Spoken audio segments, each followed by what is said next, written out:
pack teams play each other and you go, okay, that's their relative strength. You're going to get a full sense here of what is the top team versus the bottom team. And the top team, it's going to be Furia. Now, what I want to now, what I would love to see is Fourier just dismantle Flamenco. That would be It's not hilarious. going to happen. But what would be the best way to end the first round robin of CBLOL here for spring would just be Fourier absolutely gap them in every single role. Beanie, Annie, they both step up and they just absolutely take it to Flamenco and somehow manage to swiftly dismantle Flamenco in like a 25-minute win. And I think honestly, that's the best way I can see it happening is getting some early cheese, getting an early snowball going, and just trying their hardest to absolutely ram raid Flamenco into the next year and into the next half of the round robin. But it's going to be difficult. It's going to be a tough one, a tall order for sure. And Udyr isn't a bad place to start, though. You are going to be Hmm. given over what looks to be a Kaisa. And I want to say, oh, you gave over Kaisa to Absolute. But, I mean, there's so many other problems. There's so many other points on the map that Flamengo can look to prioritize that right now, it's just going to be a game of power picks until we see comps emerge. Yeah, and these bans we've seen a little bit of a diversion from what we typically tend to, right? The previous two games we've seen Galio and Rel get through the draft, or not through the draft rather, but through the bans and then be picked up. This time round, Udia and Kaiser have both been left open. They've been picked up pretty darn quickly here, and they're going to be taken, in first round. I'll be interested to see if we do get a Doctor Mundo pickup here from Flamenco, just because that's the typical counter answer that we've seen to Udyr. But I think that Ranger still got things open. He's got himself the Lilia if he wants that. There's a couple of other options open to him, and I don't think that he necessarily has to answer Udyr with the Mundo here. No, but it should be answered. Your other option is to lock in either a top laner that you can ban away answers from or a support, but neither of those seem really favorable right now. So it will be a Graves to counter Oh, Udyr, okay. which does seem a little bit more up Ranger's alley. We've seen Graves, we've seen Ranger pilot Graves time and time again, and always to great successes. I don't think we've seen a game where we there's not really a game where you can go, well, you know what, Ranger, you didn't really do very much this game. He's sort of been a very focal point, at least him and Redbear. I feel like are the backbone of Flamenco that always look to find engages and find the fights that Hmm. they're looking for. Either way, though, but be that as it may, we have got ourselves the second ban phase, and it seems slightly worrying to me that Fourier are banning away Leona. They've got Thresh. This is a good lane for for Thresh. If they pick the Leona into you, like that's not a bad one. That's not something that you're too sad about as damage to try and find the disengage or prevent Leona getting on in. So banning that away just sort of speaks to a little bit of I, hesitancy, a little bit of intimidation, I think. I gotta step in here. I've got a hard disagree. Redbert has basically only played Leona this season. I think he played one other champion last week. If you don't take away this guy's Leona, if you don't try and get him off his game, he and Ranger, just like we set up, are gonna take it to you. And Leona and Alistair both taken off. You're praying to God Redbert goes on Lulu. No, he goes Blitzcrank here every day. That's true. No. Oh, close, Okay. close, close. It's a hook champion, right? Okay, Yeah. that's fine. But now Thresh into Nautilus, there are a couple of very micro interactions that make this slightly Thresh favored. But I don't expect that to actually come on through right here because these are we're talking like very top end where if Thresh manages to flay the Nautilus whilst he's in motion onto you, then you get yourself a slight chance at not getting Nautilus passive procced, and then you can maybe win the trade like that. But it's again these very slight, tight margins that come on through. And if I could articulate myself better, I would be able better to tell you quite what was going on there. But Aphelios Thresh down on the bot side of the map is an incredibly strong bot lane. So Fourier have got themselves that to work with, maybe if they're trying to find something in that avenue. They've picked themselves up the Victor into Oriana matchup as well. This is going to be a very boring, very resident sleeper matchup. And if you didn't want anything even more boring, they take Ornn rather into the top lane with Gnar open. Wow. Okay, well, this doesn't look like the explosive early game, but I'm willing to be proven wrong. It seems like Furia have instead opted for, well, you know what? If we just play super safe and they don't touch us, we can coin flip a late game team fight. Yeah. And Oh, wait, I'm there. Gnar and GP are here. Okay. Like Yeah. I see it. I see what they're going for. But Nar is going to be the pickup for Parang, and we know what this guy can do. It doesn't seem like Tyrion's going to have too good of a time. Also, point to be made, it is a sub in for Fury. I believe they used him last week. Although I might be misremembering this. Tyrion, not the normal top laner in Skeeto that they started the season with.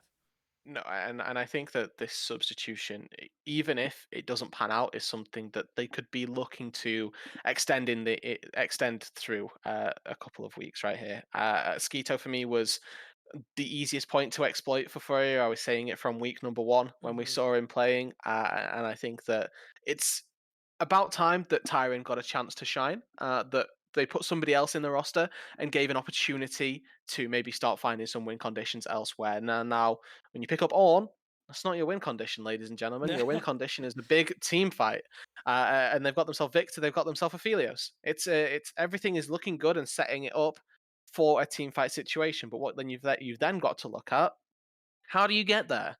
You're playing against Flamenco. They thrive under this sort of style, under this pressure, and being so just vastly superior in terms of what they can do with you or do to you as a team. It's going to be difficult for Fourier to even sustain themselves to that late game, even sustain themselves to the mid game.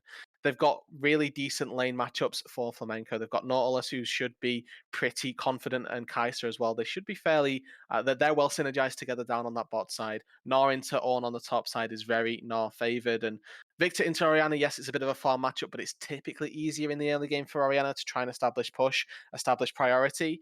And if you end up with 3 winning lanes for Flamenco, getting yourself an early game lead and snowballing that is something that they're more than capable of doing. Yeah, we're hitting the rift right now, so let's see how early they can pick up some sort of win here. 82% favored for Flamengo is the least surprising Twitter poll of the day, outside of maybe Loud certainly having the social media backup that we'd expect them to. It is going to be a pretty slow start here. 5-mans everywhere.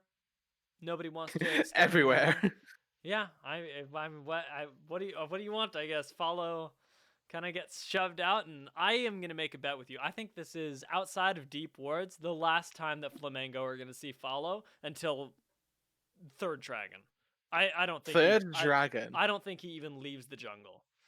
That's a very wild accusation. Third dragon is very late. Well, I Very mean, late. what is it? I think he could take one of the dragons, but Mm. I don't think that Flamengo see him on their screen until third dragon. Do you know what I'm saying? Now you see, I would agree with that Mm-hmm. were it not for wards. Um, and I don't mean to sound that condescending, but for it, Flamenco do a very good job at warding out, right? And Mm-hmm. your notion that they're not going to see follow until he's picked up the Kerbo Chem Tank, and until he's got himself, 5 smite charges already used, blah blah blah, all of that good stuff. I think that they're going to have warded out and spot out his pathing much more than he would maybe have anticipated. And that's why it will feel like that they've not seen follow and not seen him do anything, because they will know exactly where he is and not give him the opportunity to do it. You know what? That's also entirely likely that we're just not going to be able to see follow have any real impact, but the net result, like you say, will be more or less that he is just hanging out until that turbo chem tank, until Flamengo have no choice but to fight him. And by that point, I'm expecting them to be very well prepared. We'll see if anything explosive happens in the lanes, though, as you did mention that we do have a nice support matchup for here at least. Level 2s are ticked first, and Damage looks for some sort of engage, but is not going to be able to find it. Just yeah, missing out, I suppose, on the window. It's really good from Flamenco to respect level 2 all in. It's pretty fundamental, but you have to do it all the same. Going to be keeping their eye on the Aphelios thresh lane, making sure that they're not getting capitalized on too much. So we see Parang already trying to take this top lane matchup to Tyrion. Yeah, Tyron. It's not as hard as the first one. Are we doing? Are we? Which one? Tyron? Tyron is what you're saying? We're gonna I get it. said Tyrion. It sounds kind of like that guy from Game of Thrones, right? Yes, Tyrell. I didn't watch Game of Thrones. I'm sorry. Wow. Tyreek. I have no idea. I have never been caught more off guard than by the fact that you didn't watch Game of Thrones. I think it's just because of your voice. I hear you and I go, ah, he lived Game of He must Thrones. have watched Game But of yeah, Thrones. exactly. It's But it's a prerequisite to being British. You well, you you get birthed and then it's just fed to you on a TV. it's that and what's it called? Downton Abbey, right? Yeah, People watch I've not that watched show. Downton Abbey either. Do British people actually watch that show? Yeah, yeah, we do, but it's I'll say more of a older than me style of show for people to watch. Granted, I'm relatively young, so when Downton Abbey came out, I was like 15, 16, so or even younger probably. So I was just kind of like, well, I don't really care about all of these societal old people So talking about being rich. it's for boomers, is what you're saying. It's no no no no no no no no no no no no No, no. no, Just no, no, no. not for a Zoomer such as myself, dear. That's I all. understand. I understand. It's not quite at your age group, though it may seem to be appropriate. We are going to get a nice trade here as we do pop back into the game. I was really curious. I'm sorry I had to let that one take me over No no for a no. little while. Furia find themselves a little bit of priority in the bot lane as Flamengo is getting pushed in, and they're losing in CS there, but winning in CS elsewhere. So we'll take these small little disadvantages for what they're worth.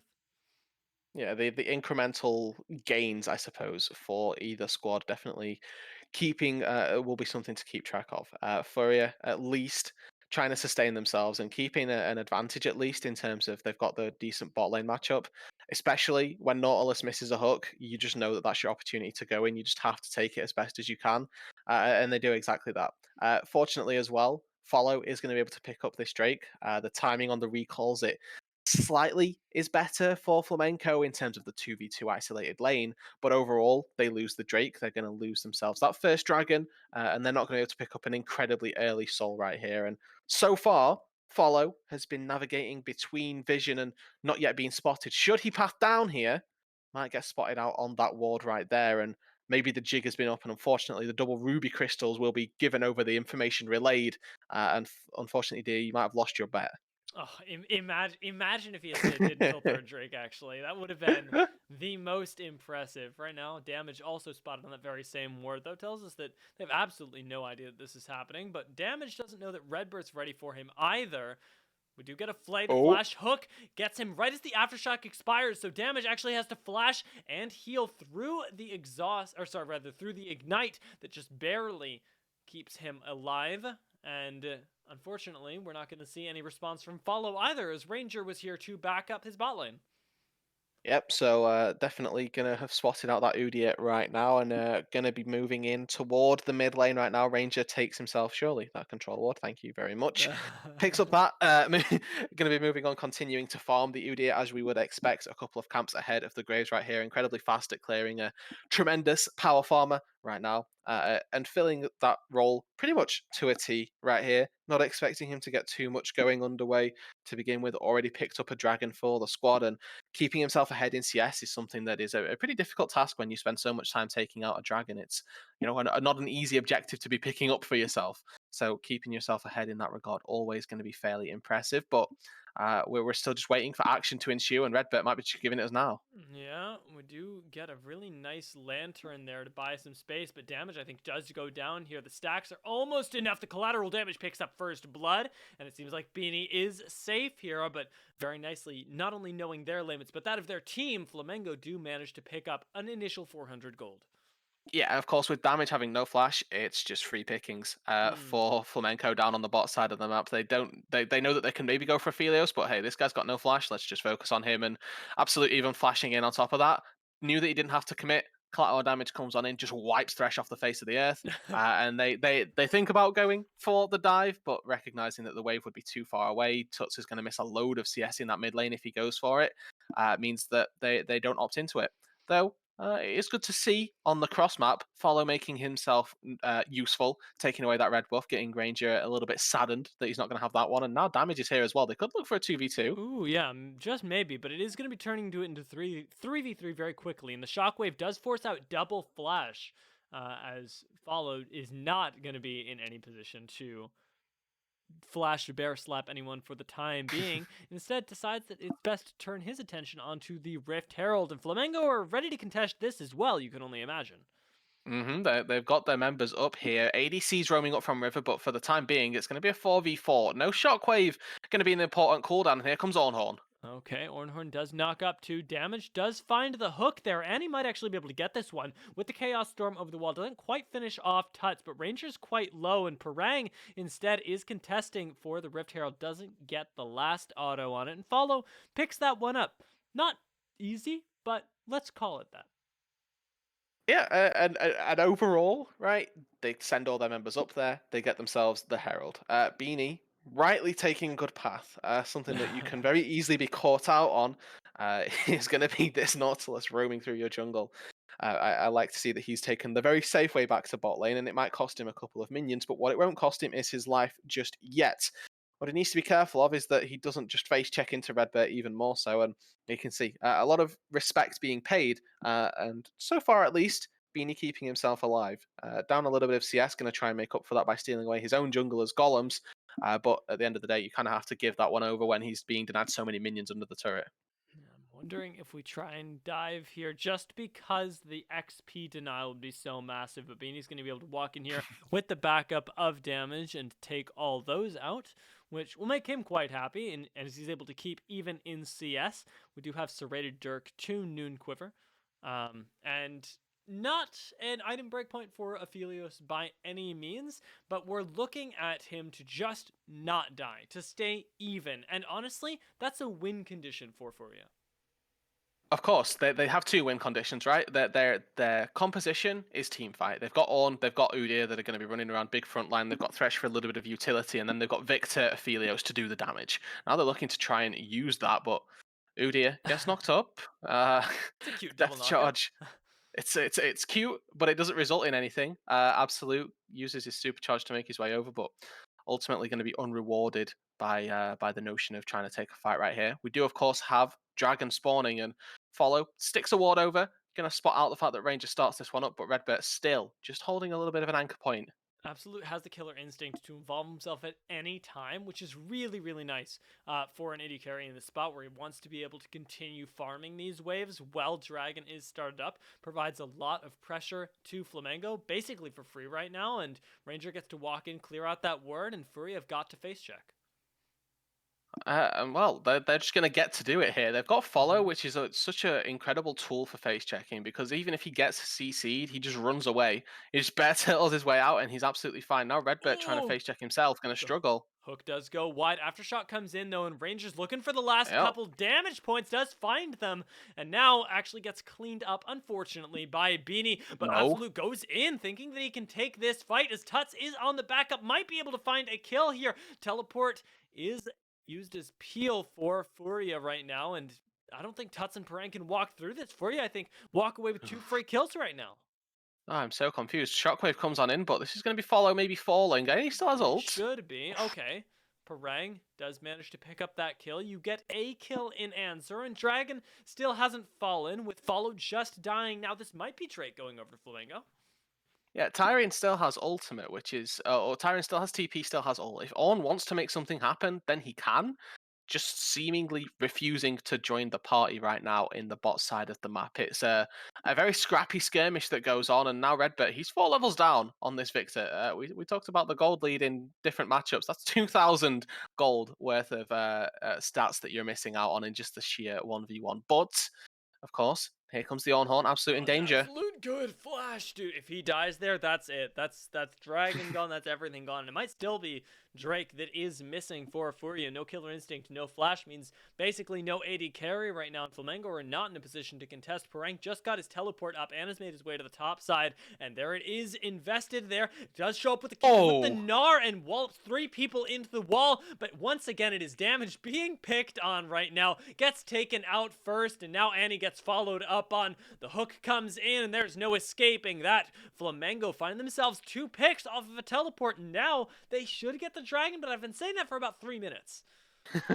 Well, hopefully, dear, it comes to fruition. There's no smite on Follow either, so that's not gonna really, the contest almost impossible for Furrier, and you always have to throw out the almost, because you never know when a random thresh hook, a random skill shot over the wall can try and steal the Drake when you're least expecting it. Be that as it may, Flamenco are finally starting to put themselves in on the map, and the kill score is only 5-3. The turrets are even, but Flamenco have got a 3,000 gold lead right here. It's one of those things where you don't quite understand how they've done it, but it is just CSing and being fundamentally better than your opponents in the laning phase that is starting to amass that's starting to amass these advantages. It feels bad to say, but yeah, I don't Yeah. think you could be more right that it is the level at which we expect Flamengo to be overperforming as we get that really nice long shot of Parag. Walking his way down, of course.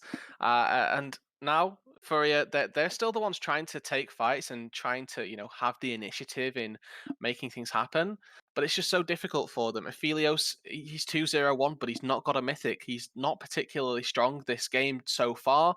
And Absolute has got himself pretty much mirrored items right there. The serrated Dirk in exchange for the Berserker Greaves is, you know, uh, a 50-50 toss up. There's a lot of attack speed on the Aphelios, and with Conqueror, he's going to need it. But having that evolved Acathian Rain on the Kai'Sa, so much of a power buff going to be in that instance. So, you could make an argument for either of those two items being stronger, and I definitely would tend to more toward the Kai'Sa.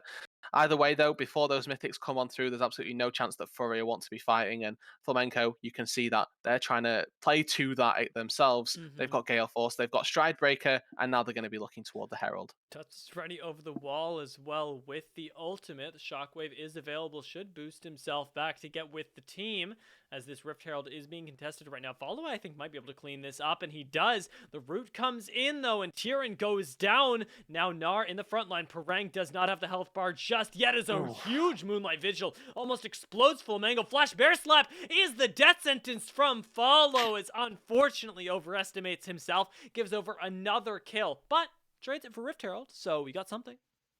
He did get something, but it's what does it cost him there? Obviously, 2 kills that go into Flamenco's pocket. They also get themselves the top lane tier 1.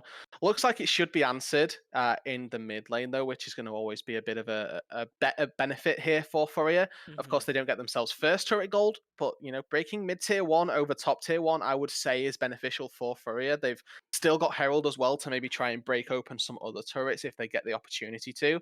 Not necessarily expecting that to be too big of a deal, though, in this instance, because when you're so far behind, getting value out of Herald becomes even more important, but also even more difficult, which is kind of the key point here, that it's difficult for them to make anything happen with this Rift Herald. Parang now down on this bot side, he's looking to take a bit of a lead over the Gnar, or over the Ornn rather, and you can see that they're both fairly equal in levels, but a little bit of a CS lead for Parang, and got himself that resolve, got himself that demolish, and got himself easily a bot lane tier 1 turret here. 2-0-3 right now is basically uncontestable in the side lane. I have a very quick micro question actually about Gnar, if you happen to know the deets. You know how Mega Gnar, it makes his health big? I know that Big. sounds like that's a He that's gets more health when he turns into Mega, yeah, yes. yeah, that's a caveman question. But Okay. Mega Gnar makes his health that way, right? And Yeah, doesn't yeah. demolish proc off your max health? Yeah.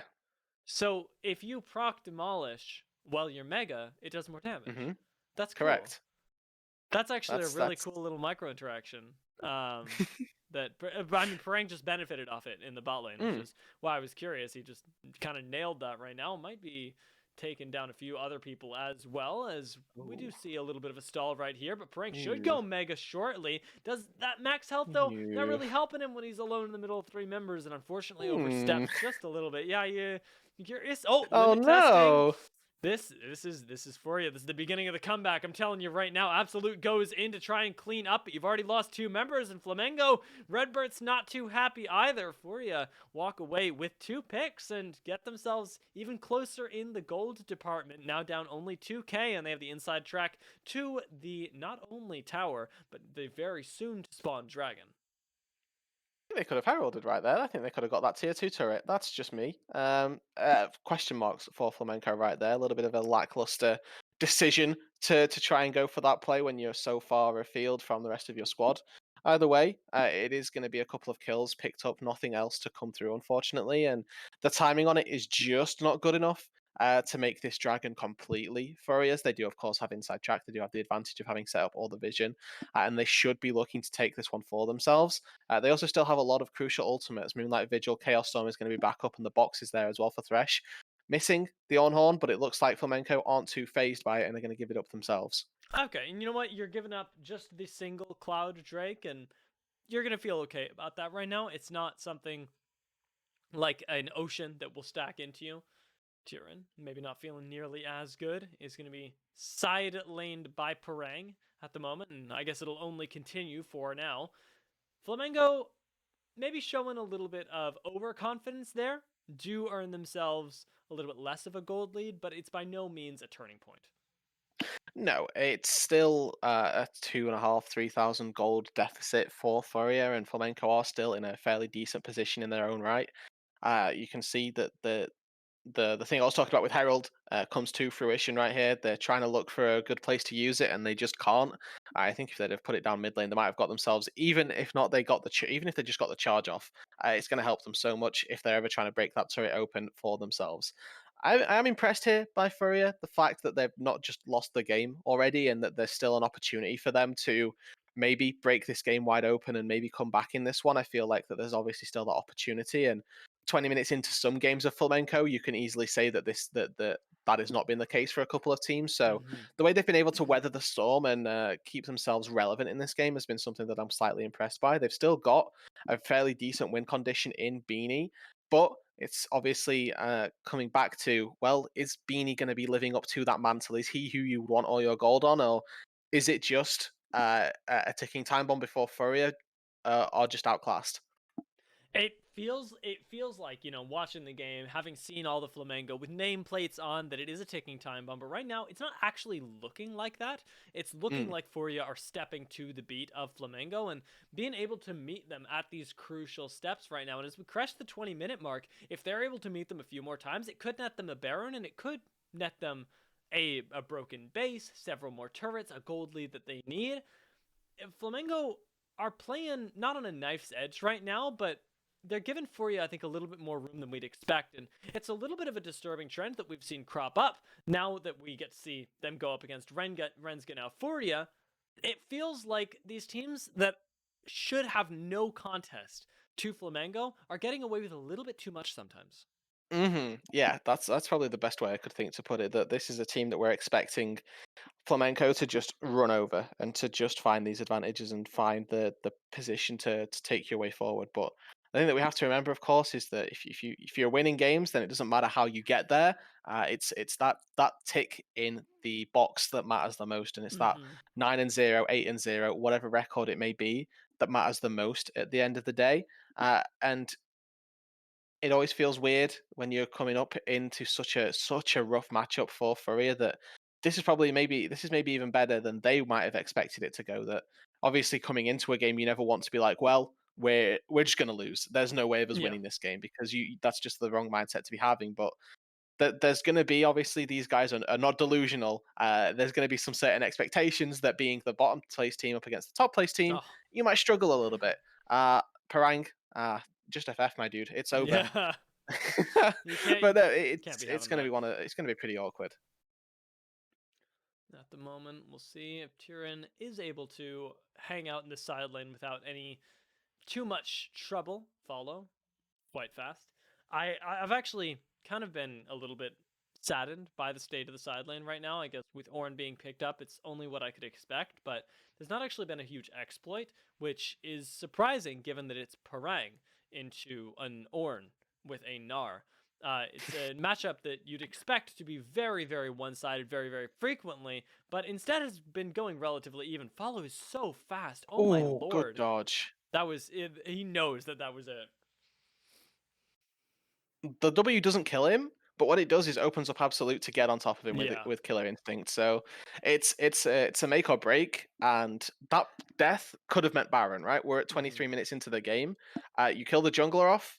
Flamenco, they're not going to hesitate to try and take an advantage from you. They would have quite happily started up that Baron and then just forced you, just be like, hey, what are you going to do about this? You need to come and face check us. You need to do something to stop us from taking this objective.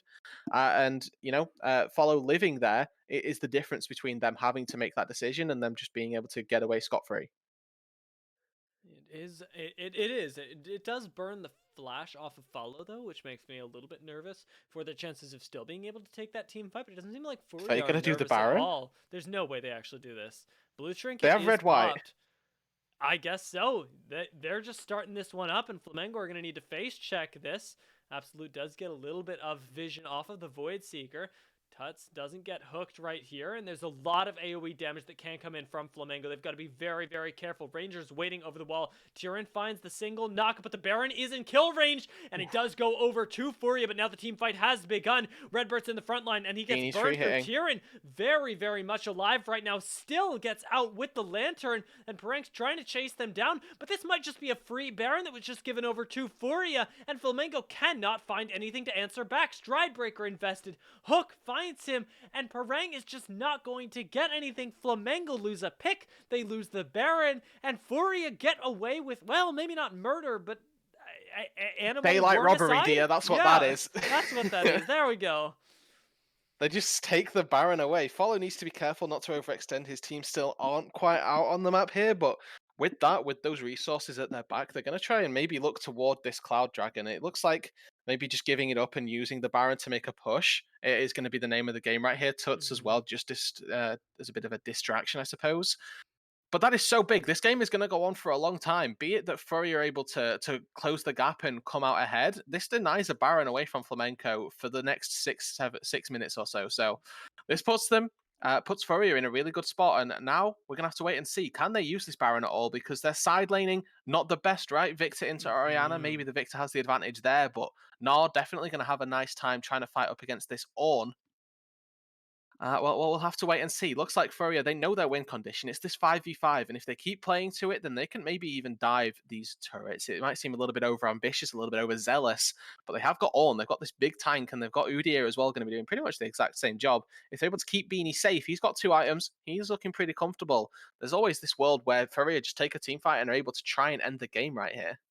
It's certainly possible, and if we do see Flamengo put in a tough spot, if we do see that inhibitor turret, for example, under pressure, watch Pereng, because he is the person that will find these crazy ways to outplay, outmaneuver, and turn a team fight very quickly. Furia right now are respecting that. They're just sending in the Baron minions and trying to make some other macro movement. You can see Victor pushing in the side lane right now, but Flamengo maybe searching for Tyrion.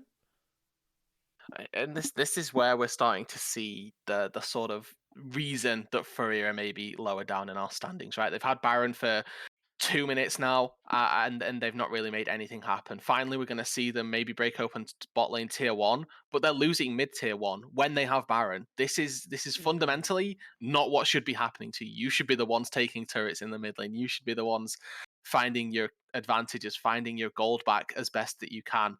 Their side lanes, top lane is an absolute mess right now. That should be pushed all the way in.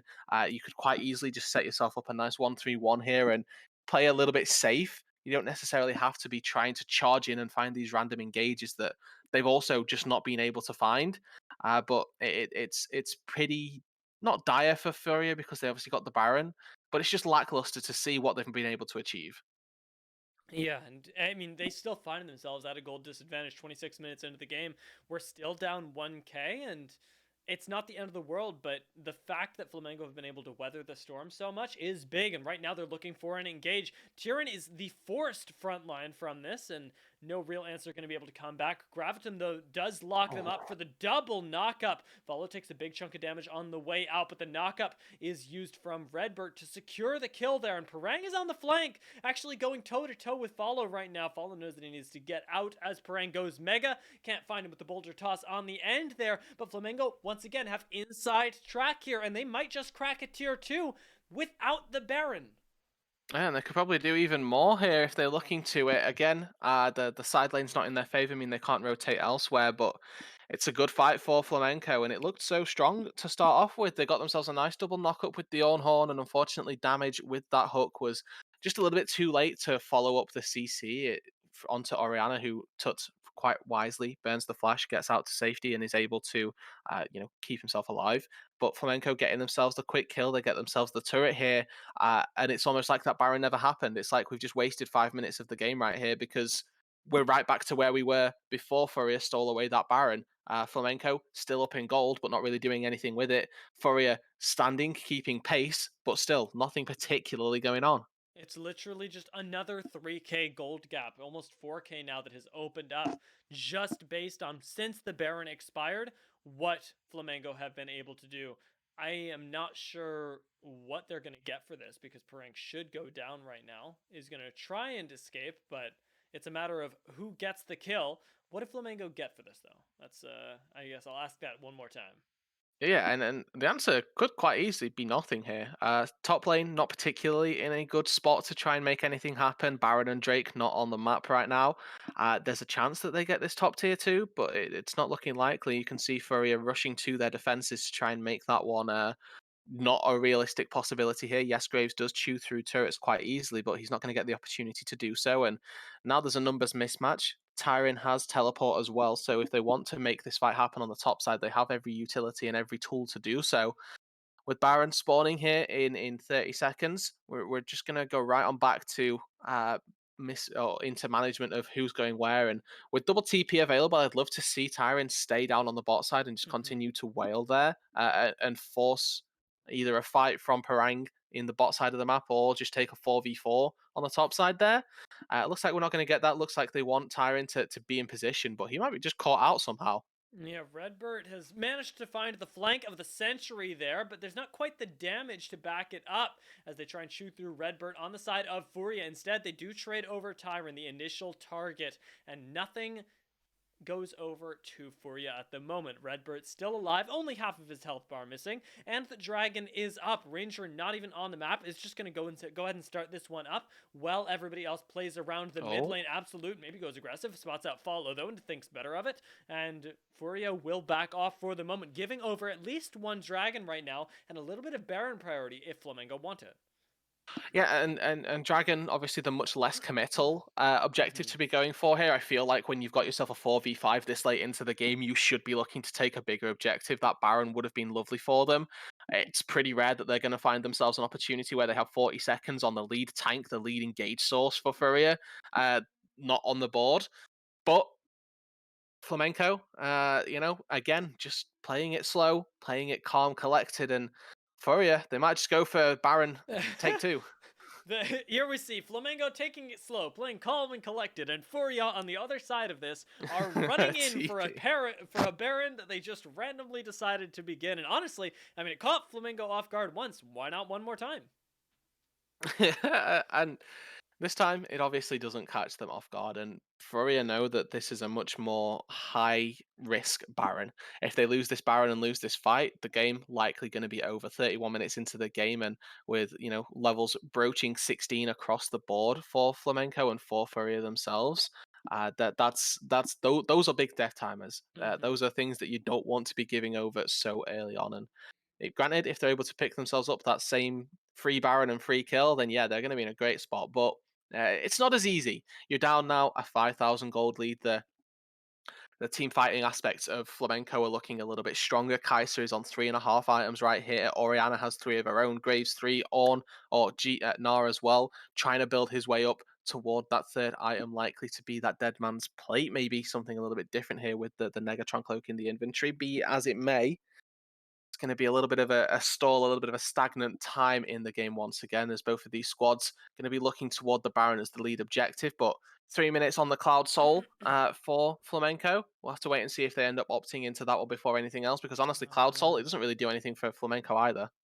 No, it really doesn't. Makes them, I guess, a little bit faster, gives them some utility, but it's not their ideal. It's been a game of mid priority for the past couple, and Parang is looking for a flank right now. He's not close to the Mega just yet, but he could get it if Flamengo decided to go for an engage. And Furia are putting themselves in a position where they could just be engaged upon. Fourier, of course, are the ones that want to take the engage. The beautiful thing about Flamenco right here is that they can position themselves nice and spread. Not giving Orn the opportunity to find that big engage onto 5 members is exactly what Flamenco want to be doing. If they're able to split themselves apart it doesn't open up for that 5-man, and that's exactly what Furrier are looking for. This, however, is where Flamenco Oh, could be in danger. This is where Ornn thrives. Down a chokehold in the middle of the Baron pit is exactly where Ornn's ulti can have huge impacts. He's not quite at the team fight yet, but he's about to arrive. this is really spooky, but the Baron's already gone by the time Tyrion gets there, and Flamengo are just going to hop out over the wall. Perang, he's got that one in the bag. And once again, on the opposite side of things, this time Flamengo get away with murder, wormicide, highway robbery. You can just tell Furrier and Tyrion's just like, wait for me, wait for me, wait for me, and then the Baron's already gone. You're waiting for Ornn to come on in, but he's too far away. It's a misposition from Tyrion that's costing the Baron, and now I feel like we're going to get to see what a team that knows how to use Baron looks like. Instantly. Flamenco, these guys, when they've got themselves a strong advantage, just demolish teams. They've got themselves this Baron, and I want to see them just take over the game. If the game's not over by at least, I'll give them 4 minutes. Okay, they've got 2 minutes to use the Baron power play. To get themselves opening into the base, and then they've got 2 more minutes after that when they've got such an advantage, they should just be able to fight and win. They If might this game's just not over by 37 minutes, I'm going to be fuming. they might just not even need it. Perang should be able to break the base all on his own right now, and Ranger hovering between the lanes is providing a lot of pressure. Beanie can't 1v1 Perang right now, can he? No. It depends. If Parang is mini, there's a chance because Aphelios is a better ADC than Mini Gnar. But as soon as Parang gets himself up to Mega Gnar, the damage and the CC coming through, Beanie just would not stand a chance unless he's got red white, and then anything happens. That's true. Red white's kind of crazy against anyone. Beanie Against not everybody. Yeah, not going to have a really fun time at the moment, at least. And the rest of his team isn't faring much better as Flamengo do manage to crack the base. 34 minutes on the clock right now. We got 3 until Rudude's arbitrary timer does expire. Flamengo are actually looking to back out right now, it seems. Buy themselves a little bit more space. Play this slow, play it safe, and the inhibitor should be theirs on the next wave crashing in top. Parang is requiring resources right now. Ranger's just straight up going aggressive. Looks for damage, half healths him, and gets the inhibitor all in one. Now Flamengo get to rotate as 5 members over to this tower, and Fury have got to pull the trigger somewhere. Follow goes aggressive on 2 Tuts. The knockup isn't quite there from Ornn as the R2 gets interrupted, and he gets deleted off the map. Absolute goes on a killing spree. Furia are backing off here. They can't follow up anymore. They're being completely denied the opportunity to play the game, and it doesn't even look like Flamengo want to reset. The 2-man shockwave cleans up Victor. Half your damage is gone. Beanie can't auto at all right now, and everybody is hemming him in. A double kill goes over to Tuts, who will secure Beanie here. He does have red-white, but it's gone now, and he cannot play the game anymore. Absolute does find the kill. Oriana gets the final 400 gold, but Flamengo are the ones to end the first half without a loss.